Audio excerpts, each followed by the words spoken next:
آج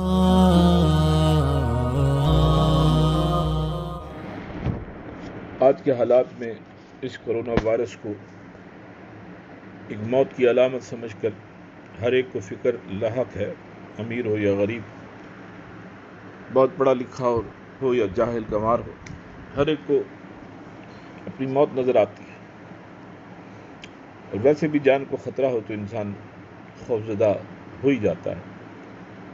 آپ سے کسی نے سوال کیا کہ جان کا خطرہ ہو تو کیا کیا جائے، تو حضرت علی شیر خدا رضی اللہ تعالیٰ نے فرمایا، جب تمہاری جان کو خطرہ ہو تو صدقہ دے کر جان کو بچاؤ، اور جب تمہارے دین کو خطرہ ہو تو جان دے کر دین کو بچاؤ۔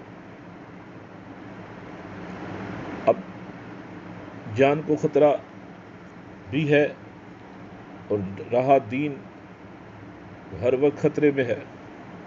ہمارا دین سے تعلق کتنا مضبوط، کتنا مستحکم ہے، یہ ہم سب کو پتا ہے، لیکن دین پر جان دے کر دین کو بچانا یہ زیادہ اہم ہے نسبتاً جان کو بچانے کے لیے خوف زدہ ہونا، اس کے لیے صدقہ کافی ہے۔ آج ہم صدقہ دینے میں بھی گریز کرتے ہیں، اور رہی بات دین بچانے کے لیے جان دینا، یہ تو ہر ایک کے بس کی بات بھی نہیں۔ آپ نے فرمایا زندگی 2 دن کی ہے، ایک تمہارے حق میں، دوسری تمہارے مخالفت میں۔ جس دن تمہارے حق میں ہو اس دن غرور نہ کرنا، اور جس دن تمہاری مخالفت میں ہو اس دن صبر کرنا۔ یعنی اچھے اور برے وقت سب کے ساتھ آتے ہیں، اچھے اور برے حالات سب کے ہوتے ہیں۔ فرمایا جب اچھے حالات ہوں، فراوانی ہو، عیش و عشرت ہو، اللہ کی دی ہوئی نعمتوں میں کثرت ہو، تو غرور نہیں کرنا، چونکہ یہ تمہاری کمائی نہیں، اس کا کرم ہے۔ اور جب کمائی اپنی سمجھو گے، کمال اپنا سمجھو گے، تو غرور آئے گا۔ فرمایا غرور نہ کرنا۔ اور جس دن تکلیف میں ہو، پریشانی میں ہو، دکھ میں ہو، کوئی مصیبت آن پڑے، تو گھبرانا نہیں، صبر کرنا، اس لیے کہ یہ تمہاری مرضی سے یا کسی اور کی نہیں، یہ تیرے رب کی مرضی سے آئی ہے۔ آج کل لوگ مدد کرتے ہیں نا، فوٹو کھنچواتے ہیں، اپنی شان اور اپنی بڑائی کے لیے اخبارات میں آویزاں کرتے ہیں۔ آپ نے کتنی خوبصورت تعلیم فرمایا کسی کی مدد کرتے وقت اس کے چہرے کی طرف مت دیکھو، ہو سکتا ہے اس کی شرمندہ آنکھیں تمہارے دل میں غرور کا بیج بو دے۔ یعنی وہ تو لیتے ہوئے شرمائے گا، اسے تو اپنی اس بے چارگی پر شرمندگی ہوگی، مگر تم ایسا دیکھو گے تو شاید ہو سکتا تمہارے دل میں غرور آ جائے۔ فرمایا 3 چیزیں ایمان کو تباہ کر دیتی ہیں: امیروں کی محفل، عورتوں کی صحبت، اور جاہلوں سے بحث۔ آج بڑے بڑے علم کے دعوے دار میڈیا پر آپ صبح و شام دیکھتے ہوں گے، عورتوں کے سامنے، جن عورتوں کو کسی چیز کا لحاظ نہیں، ان کے سامنے بیٹھ کر وہ علم کی باتیں کرتے ہیں۔ یہ عورتوں کی صحبت انسان کے ایمان کو تباہ کر دیتی ہے۔ اور پھر امیروں کے لیے اپنے دل میں گنجائش رکھ کر بڑے بڑے تاجور کو دیکھا ہے، عزت والوں کو دیکھا ہے، پیچھے دوڑتے ہیں، غریبوں کی پرواہ نہیں کرتے۔ اور جاہلوں سے بحث عام سی بات ہے، آتا کچھ نہیں ہوگا لیکن بلا وجہ بحث کر رہے ہوں گے، دین کی ایک الف نہیں جانتا ہوگا، سنی سنائی بات ہوگی، اور ہنگامہ اتنا بڑا ہوگا کہ لگتا ہے کہ سارے علم کے دریا اسی نے پی لیے۔ آپ نے تعلیم ارشاد فرمایا جانور میں خواہش، فرشتے میں عقل، انسان میں اللہ نے دونوں چیزیں رکھ دی۔ انسان یعنی اپنی عقل کو غالب کر لے تو وہ فرشتوں سے آگے نکل جاتا ہے، اور اگر اس کی عقل پر جانوروں جیسی خواہش یعنی بدتر خواہشات اس پر غالب آ جائیں تو یہ جانوروں سے بدتر ہو جاتا ہے۔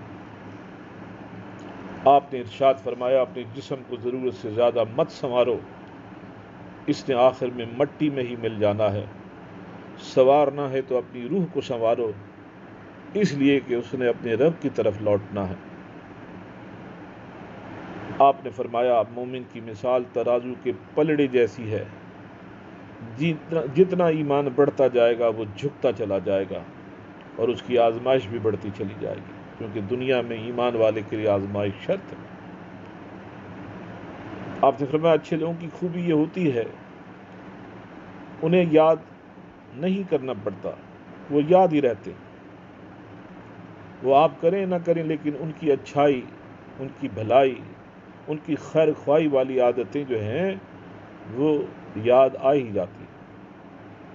آپ نے فرمایا اس کے پیچھے اپنا ایمان مت خراب کرو، رزق انسان کو اس طرح تلاش کرتا ہے جیسے موت زندہ کا پیچھا کرتی ہے۔ آپ نے ارشاد فرمایا رشتے خون کے نہیں احساس کے ہوتے ہیں، احساس ہو تو اجنبی بھی اپنے ہو جاتے ہیں اور احساس نہ ہو تو اپنے بھی دور ہو جاتے ہیں۔ آپ نے فرمایا لفظ انسان کے غلام ہوتے ہیں، مگر بولنے سے پہلے جب تول لے تو وہ سرخرو ہوتا ہے اور بغیر تولے بولے تو وہ اپنے لفظوں کا، اپنی زبان سے نکلے ہوئے لفظوں کا غلام بن جاتا ہے۔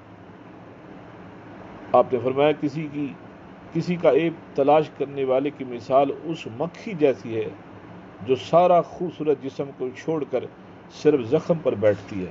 سبحان اللہ، کیا خوبصورت بات، سارا خوبصورت جسم چھوڑ دیتی ہے لیکن جہاں زخم ہوتا ہے، خون رس رہا ہوتا ہے، پیپ رس رہا ہوتا ہے، وہ وہیں جا کر بیٹھتی ہے۔ تو ایک انسان جو غیبت کرنے والا ہے، کسی کا عیب تلاش کرنے والا ہے، یعنی اس کی مثال اسی طرح کی ہے۔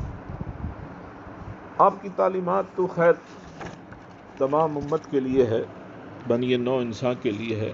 آپ نے تو بڑی قیمتی تعلیمات ارشاد فرمائی، جب جو موقع ملا، اسی لیے حضرت عمر فاروق رضی اللہ تعالیٰ عنہ اپنے دور خلافت میں کوئی مسئلہ درپیش ہوتا، کسی قسم کا کوئی مسئلہ سامنے آتا تو آپ حضرت علی کو طلب فرماتے اور آپ ہی سے فیصلہ کرواتے، کیونکہ اللہ تعالیٰ نے آپ کو علم کی وہ دولت عطا فرمائی کہ خود اللہ کے نبی صلی اللہ تعالیٰ علیہ وسلم نے آپ کے بارے میں ارشاد فرمایا، ترمذی شریف کی حدیث ہے، انا دارت الحکمت و علی بابہا، میں حکمت کا، دانائی کا شہر ہوں، علی اس کا دروازہ ہے۔ اور اس حدیث مبارک کو بعض کتابوں میں ان الفاظوں میں لکھا گیا، انا مدینۃ العلم و علی بابہا، میں علم کا شہر ہوں اور علی اس کا دروازہ ہے۔ نزہۃ المجالس میں لکھا ہے حضرت عبد الرحمن صفوری رحمۃ اللہ علیہ نے کہ حضرت علی سے کسی نے سوال کیا تو آپ نے علم کے بارے میں، اپنے علم کے بارے میں ارشاد فرمایا، مجھ سے پوچھو جو کچھ زمین و آسمان میں ہے وہ میں جانتا ہوں اور میں تمہیں بتا سکتا ہوں۔ تو آپ لکھتے ہیں کہ حضرت جبرائیل امین حاضر ہوئے انسانی شکل میں اور سوال کیا، این جبرائیل، جبرائیل کہاں ہیں؟ آپ نے تصرف فرمایا، مشرق مغرب شمال جنوب عرش فرش تمام کی طرف نظر فرمائی، اور حضرت جبرائیل جو انسانی لباس میں آئے تھے فرمایا، انت جبرائیل، تو خود ہی تو جبرائیل ہے۔ اللہ تفسیر روح البیان نے اس آیت کی تفسیر میں وفی انفسکم افلا تبصرون کے تحت لکھا ہے کہ آپ حضرت علی کرم اللہ وجہ الکریم منبر پر تشریف فرما ہے اور آپ نے یہ دعویٰ کیا اس بات کا کہ جو کچھ پوچھنا ہے مجھ سے پوچھ لو، زمین و آسمان میں تمہیں سب کچھ بتا سکتا ہوں۔ حضرت علی کرم اللہ وجہ الکریم سے اس کے بارے میں پوچھا گیا کہ یا علی، آپ کو یہ علم کس طرح مقدر ہوا، کیسے آپ نے یہ علم پایا؟ تو آپ نے ارشاد فرمایا کہ جب میں چھوٹا تھا یعنی نوعمر تھا تو اللہ کے محبوب صلی اللہ علیہ وآلہ وسلم اکثر اپنے علم نشرہ والے سینے سے مجھے لگائے رکھتے اور کبھی اپنے لبوں کو چسایا کرتے مجھے، اور اسی منہ مبارک سے جو لعاب دہن ہے وہ میرے منہ میں داخل ہوتا۔ انہی باتوں کی وجہ سے اللہ نے میرے سینے میں یہ برکت ڈالی اور مجھے تمام جہان کا علم عطا فرمایا۔ اور حضرت شیخ محقق شاہ عبدالحق محدث دہلوی رحمۃ اللہ علیہ نے اپنی تصنیف میں لکھا ہے کہ حضرت علی کرم اللہ وجہ الکریم فرماتے ہیں کہ دنیا سے بظاہر پردہ فرمانے کے بعد حضور صلی اللہ علیہ وآلہ وسلم کو جب غسل دیا گیا تو آپ کی آنکھوں کی پلکوں پر کچھ پانی کے قطرے موجود تھے۔ مجھے علی نے یہ مناسب نہ سمجھا کہ اسے کسی چیز سے پوچھوں، میں نے وہ قطرے اپنی زبان سے اپنے منہ میں جذب کر لیے۔ اللہ نے اس کی برکت سے مجھے اتنا علم عطا فرمایا۔